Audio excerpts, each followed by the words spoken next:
সালাতু ওয়াসসালামু আলা রাসূলিহিল কারীম, আম্মা বাদ। সমস্ত প্রশংসা সেই মহান রব্বুল আলামিনের জন্য, যিনি আমাদেরকে দীর্ঘ এক সপ্তাহ পর আঞ্জুমানে উপস্থিত হওয়ার তৌফিক দান করেছে। সেই মহান রব্বুল আলামিনের জন্য শুকরিয়া জ্ঞাপন করি। সবাই বলি আলহামদুলিল্লাহ। দুরূদ ও সালাম বর্ষিত হোক বিশ্ব মানবতার মুক্তির দূত সাইয়্যিদুল মুরসালিন খাতামুন নবিয়্যিন জনাবে মুহাম্মদুর রাসূলুল্লাহ সাল্লাল্লাহু আলাইহি ওয়াসাল্লামের প্রতি সবাই বলি আল্লাহুম্মা সাল্লি আলাইহি আল্লাহুম্মা বারিক আলাইহি।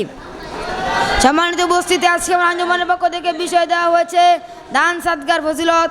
ইনশাআল্লাহ আমি আমার বিষয়টি সুন্দরভাবে বলার চেষ্টা করব ইনশাআল্লাহ। দান সাদগা গুনাহকে নিভিয়ে দেয়, এ ব্যাপারে রাসূলুল্লাহ সাল্লাল্লাহু আলাইহি ওয়াসাল্লাম সহিহ তিরমিজির 614 নং হাদিসে বলেন, আস-সাদাকাতু তুতফিউ খাতিউন কামা তুতফিউ মাউন নার। দান সদকা গুনাহকে নিভিয়ে দেয় যেমন পানি আগুনকে নিভিয়ে দেয়।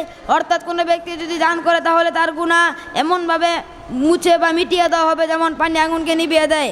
যে ব্যক্তি দান করবে তারা দান সাদগার কিয়ামতের দিন দান সাদগার ছায়ার নিচে থাকতে পারবে।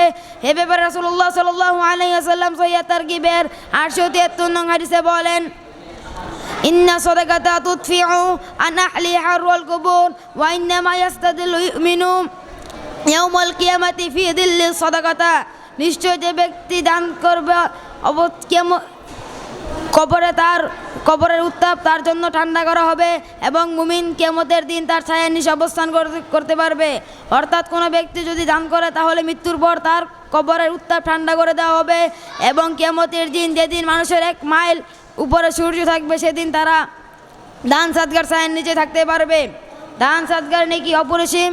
এ ব্যাপারে রাসূলুল্লাহ সাল্লাল্লাহু আলাইহি ওয়াসাল্লাম তিরমিজির 1625 নং হাদিসে বলেন, মান আনফাকা নাফাকাতান ফি সাবিলিল্লাহি কুতিবাত লাহু বিসামি'আন মিয়াতিন দিফিন। আল্লাহর পথে ব্যয় করো তাহলে তোমাদের জন্য 700 গুণ নেকি লেখা হবে। অর্থাৎ কোনো ব্যক্তি যদি আল্লাহর পথে দান করে তাহলে তার জন্য 700 গুণ নেকি লেখা হবে। আল্লাহ তাআলা দান, কোনো ব্যক্তি যদি দান করে তাহলে আল্লাহ তাআলা তাকে দান করবে। এ ব্যাপারে রাসূলুল্লাহ সাল্লাল্লাহু আলাইহি ওয়াসাল্লাম তাআলা তোমার উপর রহমত হিসাব করে দিবেন। আর তোমরা হাত গুটিয়ে রেখো না, তাহলে আল্লাহ তাআলা তোমাদের হাত গুটিয়ে নেবেন। অর্থাৎ কোনো ব্যক্তি যদি আল্লাহর পথে ব্যয় করে তাহলে আল্লাহ তাআলা তাকে রহমত দিবেন এবং তার জন্য 700 গুণ সওয়াব লেখা হবে। আর কোনো ব্যক্তি যদি কৃপণতা করে হাত গুটিয়ে রাখে তাহলে আল্লাহ তাআলা তার হাত গুটিয়ে নেবেন। অতএব আল্লাহ সুবহানাহু ওয়া তাআলা আমাদেরকে মসজিদ মাদ্রাসায় বেশি বেশি করে দান করার তৌফিক দান করুক। সবাই বলে আল্লাহুম্মা আমিন। আসসালামু আলাইকুম ওয়া রাহমাতুল্লাহি ওয়া বারাকাতুহু।